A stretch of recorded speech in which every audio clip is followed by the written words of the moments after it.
friends, welcome to the next class of Learn English with Rosie Vittal. Now today we are going to start the next chapter, the rat trap. Rat trap का मतलब होता है चूहेदानी. Trap होता है जैसे जाल, चूहों को पकड़ने वाला जाल. सल्मा लागरलॉफ एक स्वीडिश राइटर थी जिनकी कहानियाँ बहुत सी भाषाओं में अनुवाद की जा चुकी हैं. Selma Lagerlof was a Swedish writer जिनकी कहानियाँ whose stories have been translated into many languages. उनकी कहानियों की एक सी थीम रही है कि प्यार और समझ के माध्यम से मनुष्य की बेसिक अच्छाई को जगाया जा सकता है. So all her stories have a universal theme, same theme, that the basic या latent होता है जैसे छुपी हुई, जो सोई हुई अच्छाई है. द बेसिक या latent goodness of a human being जगाई जा सकती है, can be awakened. Passive voice कि इस क्वालिटी को जगाया जा सकता है थ्रू लव एंड अंडरस्टैंडिंग, प्यार और अंडरस्टैंडिंग के माध्यम से. इस कहानी में भी एक आदमी था जो तारों के छोटे छोटे चूहेदानियाँ घूम घूम कर बेचता था.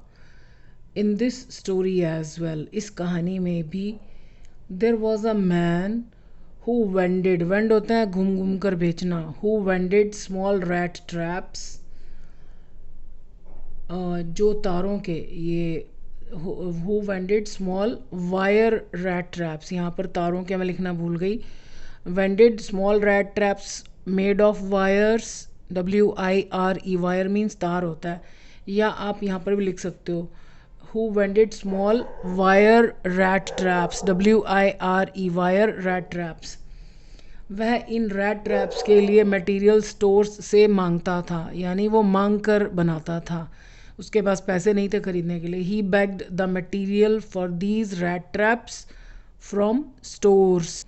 वह ज़्यादा पैसे नहीं कमा पाता था, इसलिए वह भीख और छोटी मोटी चोरियों का सहारा भी लेता था. So he was not able to earn sufficiently, पर्याप्त मात्रा में. So he resorted to, resort to होता है सहारा लेना किसी ख़राब या बुरी चीज़ का, तो वो सहारा लेता था किसको? Resorted to begging and small thefts. To के बाद नॉर्मली ING नहीं आता. टू के बाद अगर आप ING दिखता है तो वो तभी होता है जब टू अपने से पहले वाले वर्ड के साथ फिक्स्ड आता ही आता है. वर्ब के बाद वर्ब जब भी लगाना तो दो ही ऑप्शन हैं, या तो टू प्लस फर्स्ट फॉर्म या ING. अब टू क्योंकि इसके साथ है तो दोबारा हम टू लगा नहीं सकते, तो इसलिए हमने यहाँ ING लगाया. तो आपको लग रहा होगा कि टू के बाद ING कैसे आ गया. इन सब के बावजूद उसके कपड़े चीथड़े थे, गाल पिचके हुए थे, भूखमरी उसके चेहरे पर लिखी हुई थी. गाल पिचके हुए थे कि इंग्लिश भूल गई मैं, अभी बता देती हूँ. इन spite of all this, sorry, इस सब के बावजूद हिज क्लॉथ्स वर रैग्स, उसके जो कपड़े थे वो चीथड़े थे, फटे पुराने थे. एंड गाल चिपके हुए थे. And his cheeks were sunken, sunk होता ना जैसे धंस जाना. And his cheeks were sunken, SUNKEN. And भूखमरी उसके चेहरे पर लिखी हुई थी. स्टारवेशन वॉज रिट लार्ज, ये रिट लार्ज ऐसे यूज़ होता है, मतलब कोई चीज़ जो चेहरे के लिए बहुत यूज़ होता है कि चेहरे पर कोई भी फीलिंग साफ दिखती थी. So and his starvation was writ large on his face. वह सड़कों पर घूमते घूमते अपने विचारों में खो जाता था. So while wandering on the roads, while के बाद वर्ब आए तो ING आता है क्योंकि वो सारा दिन घूम घूम कर बेचता था. So while wandering on the roads ही would be lost in his thoughts. अब जो चीज़ हैबिचुअली बार बार होती थी, he would be lost in his thoughts. एक दिन उसके दिमाग में यह विचार आया कि यह संसार भी एक चूहेदानी जैसा ही था. So one day a thought struck him, yeah, a thought came into his mind that this world was also like a rat trap, कि ये दुनिया भी एक चूहेदानी जैसी ही थी. जैसे चूहों को चूहेदानी में अटकाया गया चारा अपनी तरफ आकर्षित करता है और उनके अंत का कारण बनता है, ठीक वैसे ही यह संसार हमें अपने नश्वर आकर्षणों के पीछे भगाता है और हमारा मूल्यवान जीवन ख़त्म कर देता है. जस्ट एज द बेट, कौन सा बेट? स्टक, यानी अड़ाया गया, फंसाया गया. In the trap attracts. अब यहाँ पर प्रेजेंट टेंस क्यों लगाया? क्योंकि ये एक यूनिवर्सल ट्रूथ है, ये हमेशा ऐसा ही होता है. अट्रैक्ट्स द रैट्स, चूहों को आकर्षित करता है, एंड बी या बिकम और बन जाता है द कॉज कारण ऑफ देयर एंड उनके अंत का, क्योंकि पिंजरे में फंसकर उनकी आज़ादी ख़त्म हो जाती है और कई बार उन्हें ऐसी जगहों पर छोड़ दिया जाता है जो उनके लिए ख़तरनाक होती हैं। So become the cause of their and, यहाँ पर एंड आप ये कह लीजिए कि उनकी आज़ादी तो ख़त्म हो जाती है जब तक वो पिंजरे में है। इन द सेम वे, ठीक उसी तरह से दिस मटेरियलिस्टिक वर्ल्ड, ये भौतिकतावादी दुनिया यानी जिसमें लोग चीज़ों के पीछे भाग रहे हैं, ऑल्सो मेक्स अस, ये दुनिया भी हमें, ये संसार भी मेक्स अस, हमें मजबूर करता है क्या करने के लिए, रन आफ्टर, भागने के लिए। यानी ये संसार भी हमें भगाता है, कहाँ भगाता है, रन आफ्टर इट्स अट्रैक्शन, इसके आकर्षण, लाइक सामान, अच्छा खाना, अच्छा पहनना, ऐश परस्ती का जो भी सामान है, तो अपने आकर्षणों के पीछे भगाता है। एंड वो हमें मजबूर करता है क्या करने के लिए, लूज़ अवर प्रेशियस लाइव्स, कि हम अपने अनमोल जीवन को गंवा दे सो चीपली, इतने सस्ते में। ये मेक्स अस, मजबूर करता है दो काम करने के लिए, एक तो ये और ये दोनों काम करने के लिए। तो इसलिए यहाँ पर फर्स्ट फॉर्म आई है कि मेक्स अस लूज़ अवर प्रेशियस लाइफ, ये अट्रैक्शन, ये मटीरियलिस्टिक वर्ल्ड ही हमें मजबूर करता है कि हम अपने अनमोल जीवन को गंवा दे इतने सस्ते में। उसे ऐसा सोचने में मज़ा आता था। ही इंजॉयड थिंकिंग दीज थाट्स, मतलब उसकी अपनी लाइफ दुखी थी तो उसको दूसरे लोगों को भी दुखी देखकर मज़ा आता था, भले ही कारण अलग अलग थे दुखी होने के। उसका खुद का जीवन अभावों से भरा हुआ था। His own life was full of destitution, destitution होता है अभाव, कि ज़िंदगी में कुछ है ही नहीं, मतलब जो बेसिक चीज़ें वो भी नहीं है। लोगों को संसार की चीज़ों के पीछे भागने के बाद भी अभाव ही महसूस होता था, क्योंकि मतलब वो अपने आसपास के लोगों की बात कर रहा है, क्योंकि सच्ची खुशी से वो भी वंचित थे।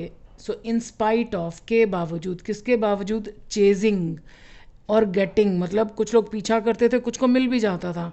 सो in spite of chasing and getting the material things, यानी इस दुनिया का सामान मिलने के बावजूद भी, the people had a feeling of lack, लोगों के अंदर एक अभाव की कमी होती थी, मतलब उनको लगता था कि अभी भी कुछ मिसिंग है लाइफ में से। Because they were also deprived of, क्योंकि ये डिप्राइव्ड ऑफ का मतलब होता है वंचित करना, तो ये पैसिव वॉइस है। दे वर ऑल्सो डिप्राइव्ड, डिप्राइव के बाद हमेशा ऑफ प्रपोजिशन आती है। जब किसी को किसी चीज़ से वंचित कर दिया गया तो उसका मूड तो ऑफ हो गई होगा, तो इसलिए ऑफ, ओ डबल एफ नहीं, single of. So they were also deprived of the true happiness. एक दिन शाम को वह चलते फिरते सड़क के पास बनी एक कॉटेज में पहुंच गया। One evening while ट्रजिंग along the road, सड़क पर चलते चलते ही रीच्ड, वो पहुंच गया, अ रोड साइड कॉटेज, एक सड़क पर बनी हुई कॉटेज में पहुंच गया, मतलब एक झोंपड़ी टाइप मकान में पहुंच गया। उसे रात भर के लिए आश्रय की ज़रूरत थी। ही नीडिड अ शेल्टर, ओहो it should be past, he needed होना चाहिए यहाँ पर, needed, ED. He needed a shelter for the night, उसे रात के लिए शेल्टर की ज़रूरत थी। उस कॉटेज में एक बूढ़ा आदमी अकेला रहता था क्योंकि उसका कोई परिवार नहीं था। इन दैट कॉटेज लिव्ड, अब ऐसे भी हो सकता है कि हमने जोर देने के लिए, जैसे उस झोंपड़ी में रहता था एक अकेला बूढ़ा आदमी, तो आप देखो सेंटेंस उल्टा होगा। इन that cottage lived alone an old man, ऐसे भी लिख सकते हैं थोड़ा ड्रामेटिक इफेक्ट के लिए। नॉर्मली हम सेंटेंस को उल्टा नहीं लिखते, लेकिन इसमें आप देखो वर्ब पहले सब्जेक्ट बाद में है, तो ये गलत नहीं है। So in that cottage lived alone an old man, जिसके पास कोई परिवार नहीं था। अब मैन हमें पता है हम किसकी बात कर रहे हैं, तो इसलिए comma, who did not have any family, जिसका कोई परिवार नहीं। उसे आशा नहीं थी कि उसे रात के लिए जगह मिलेगी। ही was not expecting, he did not expect भी कह सकते हो, ही was not expecting that he would get, जगह मिलेगी। वुड क्यों आया, क्योंकि ये सब पास्ट में चल रहा है। ही वुड गेट लॉजिंग या प्लेस, लॉजिंग होता है जैसे रुकने की जगह, या प्लेस फॉर द नाइट। उसे हैरानगी हुई जब उस बूढ़े आदमी ने अजनबी का खुशी से स्वागत किया और उसे रात के खाने में दलिया दिया। उसे हैरानगी हुई, he was surprise to see, या टू हिज सरप्राइज, बस इतना ही बहुत है। To his surprise the old man, यहाँ पर दैट नहीं आना चाहिए, द आना चाहिए। टू हिज सरप्राइज द, अब मैं करेक्शन बीच में रोक कर नहीं कर रही, तो आप लोग ध्यान से सुनिएगा। द ओल्ड मैन वार्मली, मतलब बड़े अच्छे तरीके से, वार्मली वेलकम्ड अ स्ट्रेंजर, कि उसके दरवाजे पर एक स्ट्रेंजर खड़ा था, अजनबी। तो the old man warmly welcomed a stranger and offered him porridge, porridge होता है दलिया, इन सपर, सपर होता है रात का जो नाइट मील, रात का खाना। बूढ़ा आदमी खुश था कि उसे बातें करने के लिए कोई व्यक्ति मिल गया था, क्योंकि वो अकेला रहता था, उसकी कोई फैमिली नहीं थी। The old man was happy कि उसे मिल गया था, that he had found someone to talk with, to talk with भी हो सकता है, टू टॉक टू भी हो सकता है। दोनों ने रात को बातें की और ताश खेले। So both of them talked and play cards at night. बूढ़े आदमी ने उसे बताया कि उसके पास एक गाय थी जिसका दूध, एक क्रीमरी होता है मक्खन बनाने का कारखाना, क्रीमरी को बेचकर वह अपना गुजारा चलाता था। The old man told him that he had a cow whose milk he would sell, वो बेचता था to a creamery and sustain himself, और अपना गुजारा चलाता था। सस्टेन होता है सहारा देना, तो वो अपने आप को सहारा देता था, गुजारा चलाता था। बूढ़े आदमी ने उसे वे 30 क्रोनर भी दिखाए जो उसने पिछले महीने कमाए थे। क्रोनर वहाँ की स्वीडन की करेंसी है, जैसे हमारे यहाँ पर रुपए होता है, वहाँ पर क्रोनर। So the old man showed him, वो 30 रुपये भी दिखा दिए, इवन दोज 30 क्रोनर्स, क्योंकि वो अजनबी था, पहली बार मिल रहा था, तो उसको वो 30 क्रोनर्स भी दिखा दिए। तो यहाँ पर इसलिए इवन, इवन दोज 30 क्रोनर्स, यहाँ पर विच नहीं भी लिखोगे तो चलेगा क्योंकि सब्जेक्ट है। He had earned last month, जो उसने पिछले महीने कमाए थे। आई होप ये लेसन अब आपको आसान लग रहा होगा, तैयारी अच्छे से चल रही होगी। कोशिश कीजिएगा, जो लोग और तैयारी कर रहे हैं, जिनको इंग्लिश बहुत मुश्किल लग रही है, तो उनके साथ ये वीडियो ज़रूर शेयर कीजिएगा, उनको ज़रूर बताइएगा इस चैनल के बारे में। बाकी ग्रामर की अगर आप वीडियोस देखेंगे तो आपको ये जो मैं इंग्लिश बोल रही हूँ हिंदी की ट्रांसलेशन करके, तो वो आपको इजीली समझ में आएगा और आप अपने आप लिख पाओगे। जब आपको मेन स्टोरी पता होगी तो आप खुद लिख सकोगे, आपको रट्टा लगाने की ज़रूरत नहीं होगी। So I wish you all the best, thank you for watching this.